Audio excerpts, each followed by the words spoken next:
امریکہ ایران امن معاہدے اپنی کامیابی کے قریب پہنچ چکے ہیں۔ پاکستان کا رول اس میں بہت اہم نظر آتا ہے۔ ایران ہرمز کی راہداری پوری دنیا کی تجارت کے لیے کھولنے کو تیار ہو چکا ہے۔ بظاہر سبھی خوش ہیں، تالیاں بج رہی ہیں، میڈیا چیخ چیخ کر بتا رہا ہے پاکستان کا جھنڈا بلند ہے۔ اسلام آباد میں ایک بار پھر امن معاہدے کا اسٹیج سجنے کو تیار ہے۔ خبر کے مطابق صدر ٹرمپ کی آمد بھی یقینی ہے، گویا راوی چین ہی چین لکھ رہا ہے۔ ایران کی تباہی، اسکول کی معصوم طالبات کا قتل، سپریم لیڈر آیت اللہ خامنائی کی شہادت، ایک سال کے اندر دو بار حملوں میں 20 سے زائد سائنسدانوں کا قتل، اتنی بڑی تعداد پورے بر صغیر میں بھی سائنسدانوں کی نہیں موجود ہے۔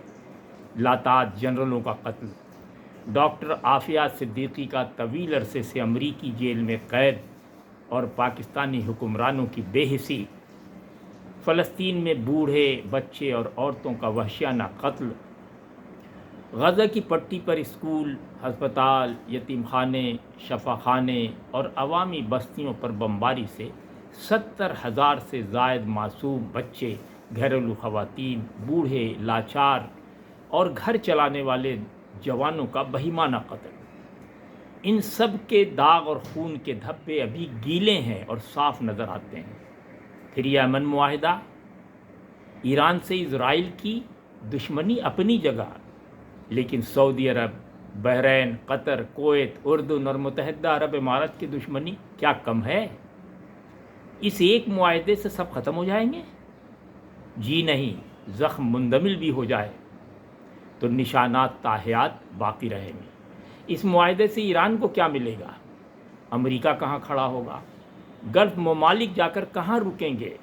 پہلی جنگ عظیم کے بعد 100 سے زائد ممالک ٹوٹے پھوٹے، بنے بکھرے، کچھ برطانوی راج سے، کچھ فرانسیسی راج سے، کچھ ڈچ سے، کچھ پرتگال سے، کچھ جرمنی سے تو کچھ روس سے۔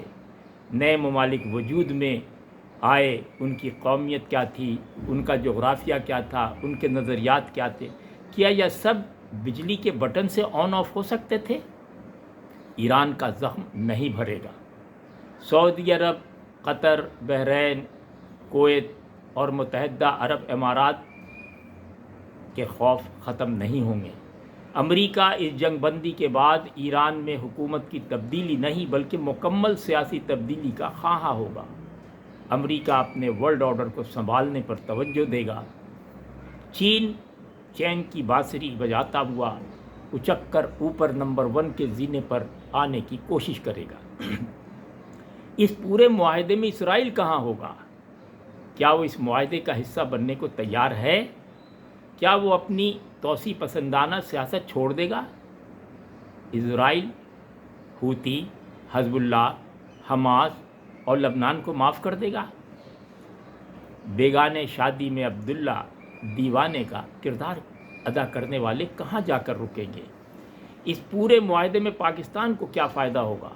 یہ بھی ایک حقیقت ہے کہ تقاریر، خطابت، تدریس، تبلیغ سے پیٹ نہیں بھرتا ہے۔ پاکستان جس تیزی سے دنیا کے نقشے پہ طاقت کے تناظر میں ابھرا ہے، وہ اس کی فوجی طاقت اور قیادت ہے۔ معاشی بدحالی، عوامی غربت، بنیادی ضرورتوں سے محروم قوم، تعلیم اور علاج میں دنیا کی چند بدترین قوموں میں شمار، ہم اپنی فوجی توانائی و برتری اور عوامی بدحالی کے درمیان توازن کیسے برقرار رکھ سکیں گے؟ پاکستان میں قابل تعریف رول ادا کیا ہے، کوئی شبہ نہیں۔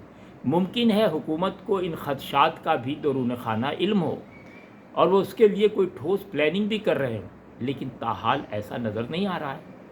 ہماری بدقسمتی کہ پاکستان 8 دہائیوں میں 4 قوموں سے ایک قوم نہیں بن پایا۔ یہ ایک تلخ حقیقت ہے۔ کیا اب بھی وقت ہے کہ ہم ملک کو ایک قوم میں تبدیل کر سکیں؟ انصاف اور مساوات، ہم دونوں میں بدترین سطح پر کھڑے ہوئے ہیں۔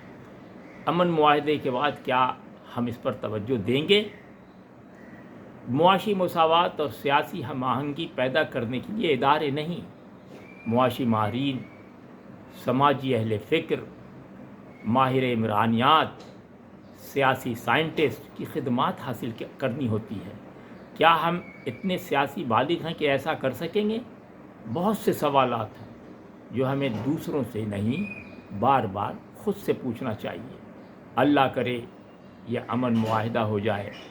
اس سے بھی اہم یہ ہے کہ دعا کریں کہ امن معاہدے کے بعد اس پر نظر بد نہ لگے، اس پہ کوئی برائی نہ آئے، اور ایسی صورت نہ ہو کہ دوبارہ ہم جو خدشات منڈلا رہے ہیں تیسری جنگ عظیم کا ادھر نہ چلے جائیں۔